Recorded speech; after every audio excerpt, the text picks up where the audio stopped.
15 miles northeast of Jeffersonville, Indiana, just off State Highway 62, near the city of Charleston, is a wilderness area that is known locally as Tunnel Mill. But to me and thousands of more around the world, its real name is Greens Mill, since that is what Brother Branham called this tract of hilly land here in the Ohio River Valley. He spent a great deal of time in these woods, hunting, fishing, and exploring. As far back as the early 20s, he ran a trap line for beaver in this area in order to help support his family. Brother Branham spoke of many great events that occurred just a few miles down the road from here.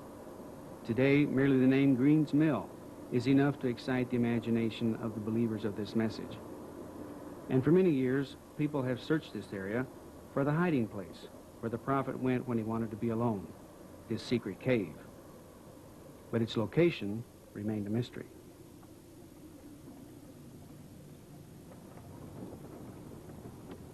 My name is George Smith, and I would like to invite you to come with me today for the experience of a lifetime. We will cross the streams and follow the steep trails that have known the footsteps of the prophet.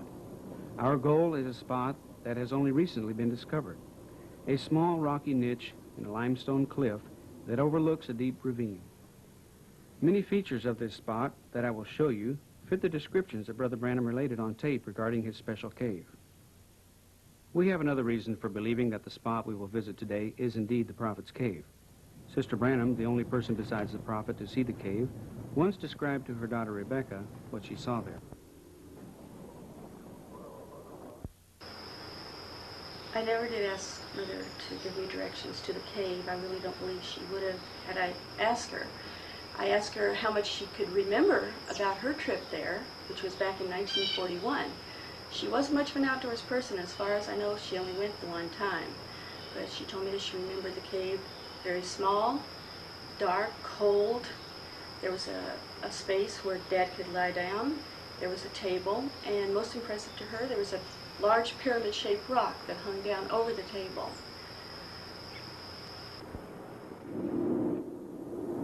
On July 23, 1965, Brother Branham and I drove down this road together. It appeared then much as it does today, with the heavy foliage on the trees and the water fairly deep in the creeks and streams. Every turn in the road brought back memories for him.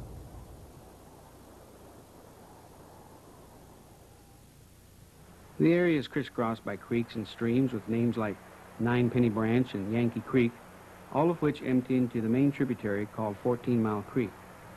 The convoluted path of 14 Mile Creek cuts across the land from north to south, until finally the cold, clear water enters the muddy Ohio River just a few miles downstream from Greens Mill, at a spot that by boat is exactly 14 miles from Jeffersonville, hence the name 14 Mile Creek. Here at the bottom of the hill, where Ninepenny Branch joins with the larger 14 Mile Creek, Brother Branham stopped the car for a few moments. Even then, the land was posted as it is today, but he pointed downstream towards Beaver Hole, a place known as being the best swimming spot in the county. He told me that as a young boy, he and his brothers would hitch a ride to Charlestown so that they could come here and play Tarzan on the rope swing and swim during the long, hot summer days.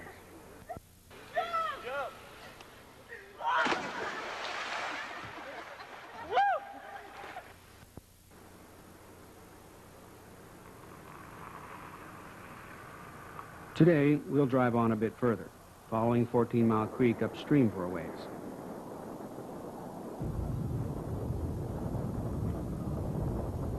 It is early morning, and a light haze still lingers in the woods. Within an hour or so, there will be quite a bit of traffic on this narrow country road, but we have found a good spot to park in a field that is not posted land. Although we are still quite a ways from the cave at this point, there is a spot just through the trees here where 14 Mile Creek is easy to cross. Just off to our right, at the far end of this field, in a tangle of vines and tall weeds, there is a rusted relic of what was once the most renowned attraction in all of southern Indiana. It is a large water wheel, and the story of how it came to be here is a remarkable one that we think is worth retelling. It answers a question many have asked, and that is, why did Brother Branham call this area Greens Mill?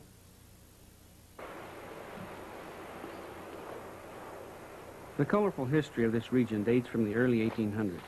when what is now Clark County was still a part of the huge Northwest Territories.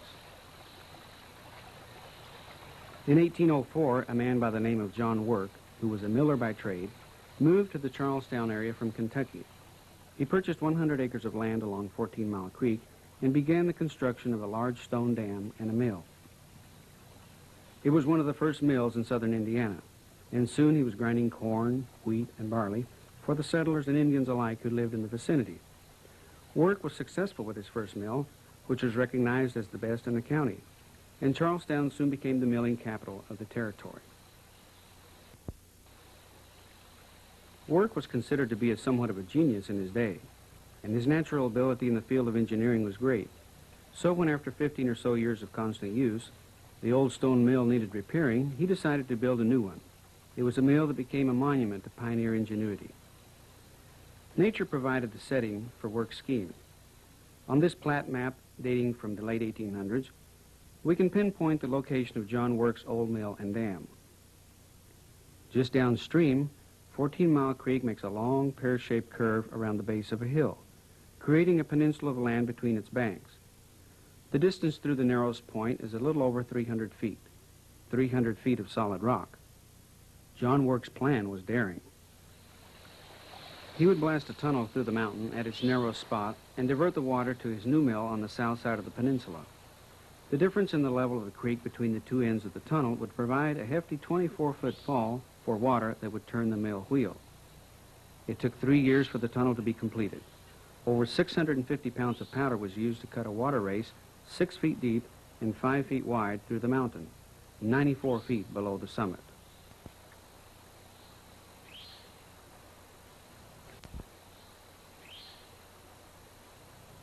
The new mill on the south end of the tunnel was completed in 1829 and immediately became famous throughout the entire state. Settlers brought their grain from as far away as Indianapolis to be ground at the amazing tunnel mill.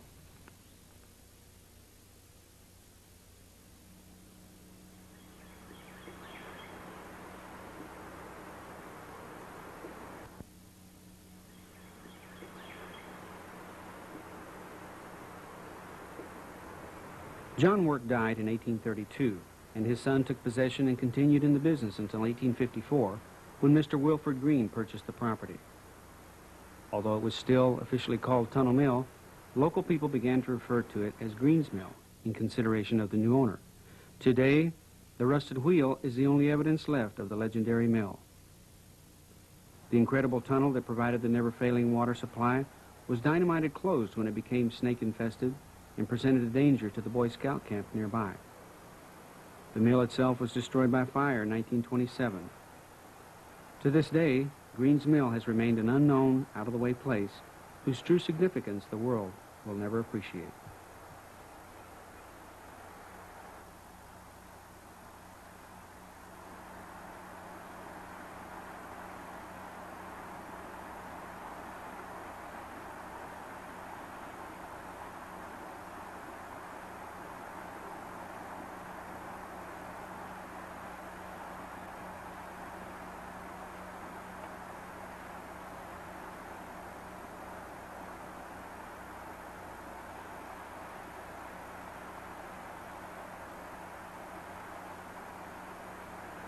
In 1987, a brother from Virginia was hiking in the woods here at Green's Mill when he felt led to veer from the trail he had been following and to take instead a more difficult route along the side of a ridge. He had walked for some distance when he stopped to catch his breath and looked down.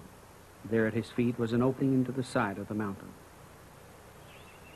After exploring the interior of the small cave, the brother believed that this was indeed the cave of the prophet, but he felt very hesitant to share his newfound secret. He didn't know if its location should ever become common knowledge. So he chose to remain silent until the Lord showed him what to do. And he kept his secret for nearly 3 years, until in January of 1990, when he felt led to write to Rebecca and describe to her what he had found.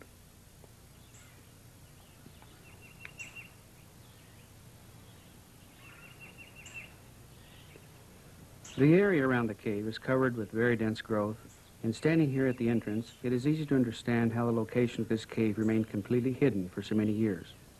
Brother Branham once made the statement that he often would pull a large bush into the opening behind him, totally obscuring the entrance from even the closest scrutiny. It is not difficult to visualize just how that could be done. It is also easy to see that it is a place that was made for the prophet, a small man who was by nature rugged, brave, determined, and fully dedicated. Brother Branham did not come to his cave seeking a comfortable place where he could pray, for there is nothing comfortable or elegant to be found here. Instead, it is a rocky shelter for a true man of the wilderness. Isolated from the rest of the world, here he communicated with the Almighty.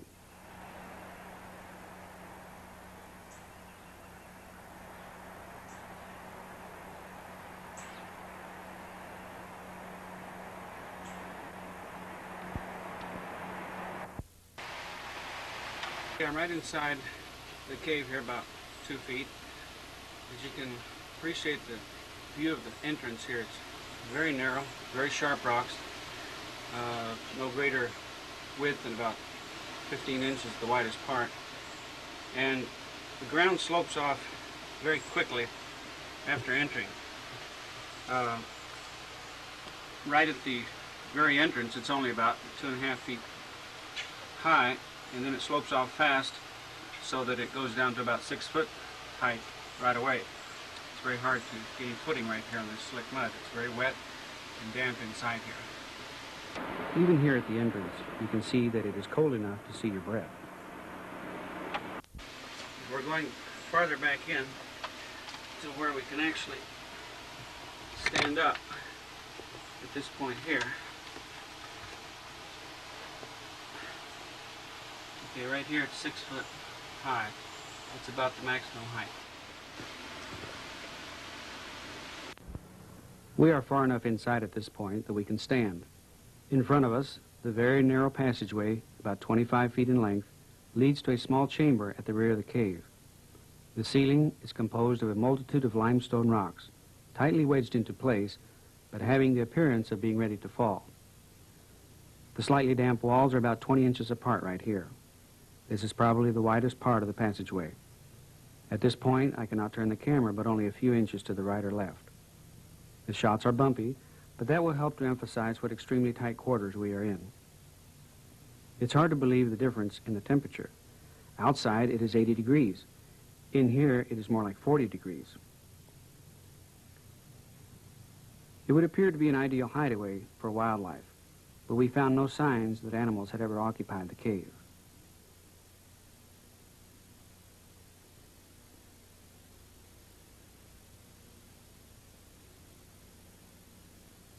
The only items found in the cave were on the shelf here to the left, a 1964 penny and traces of candle wax.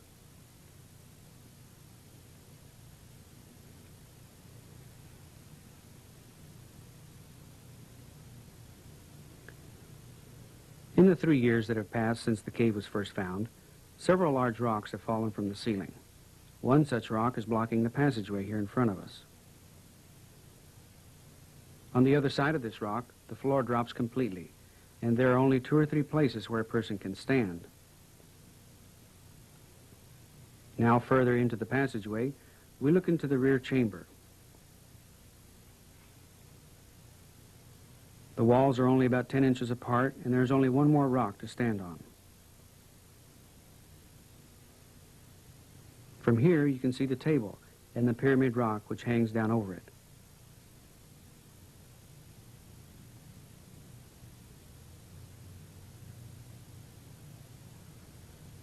And now I will try to reach the camera into the chamber for a better view.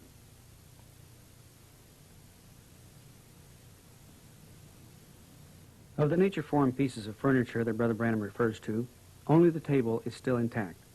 It is formed from a massive slab of limestone, and its corners are perfectly square.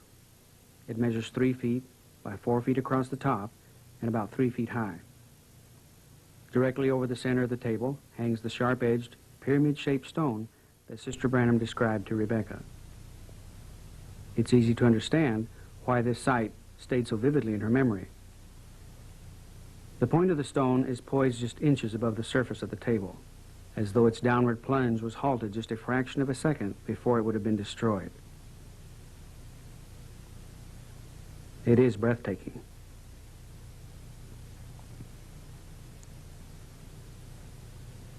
It is our belief that the cave is slowly but surely collapsing inward.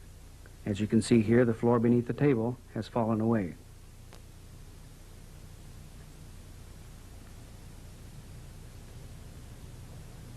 The area to our right is just a jumble of huge blocks of limestone. In any case, it is no longer safe for us to try and explore further, and maybe it would not even be appropriate for us to do so.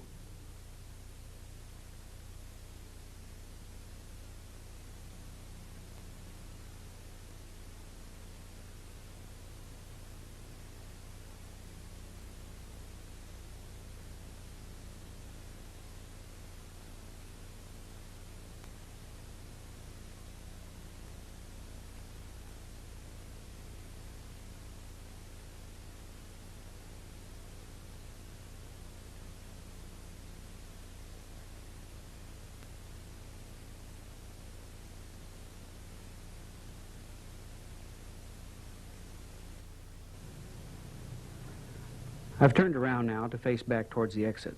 Straight ahead you can see just a crack of light from outside.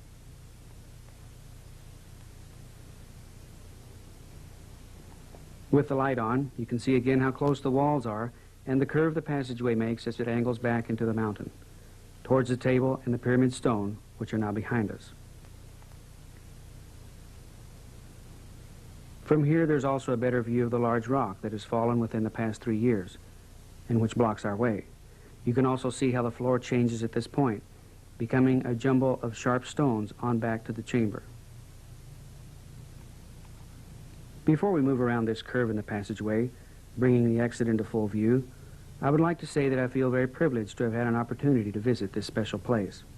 I stand here, and in my mind I can see Brother Branham pressing his way between these walls, maybe after being back in the chamber praying for many days.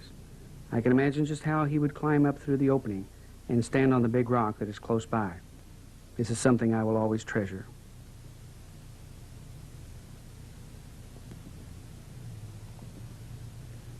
Once again, we are back at the widest part of the passageway. Worth noting are the flat stones in the ceiling here. At no other place in the cave did we find a stone even similar to the pyramid-shaped one that hangs over the table.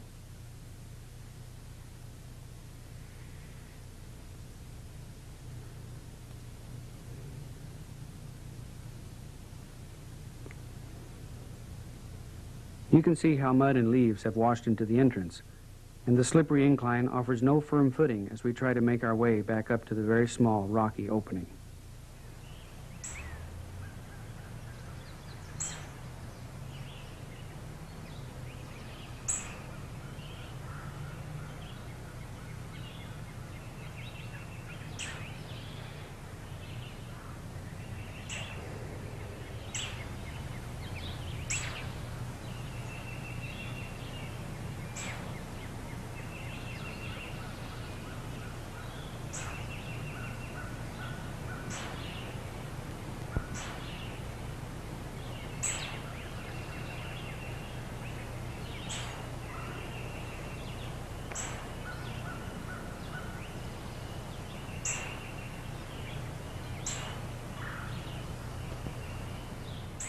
Oh, my Lord. Because of the potential danger to the public that is presented by the unsafe trail and the crumbling interior of the cave, the entrance is now being covered over, and directions to its exact location will not be given. We believe that in our efforts to document the life and ministry of Brother William Branham, the Lord permitted us this glimpse of the hidden private cavern, and after prayerful consideration, we feel that the location of the cave should remain a secret. After the last video footage was taken, we carefully covered the entrance, not planning to enter it again.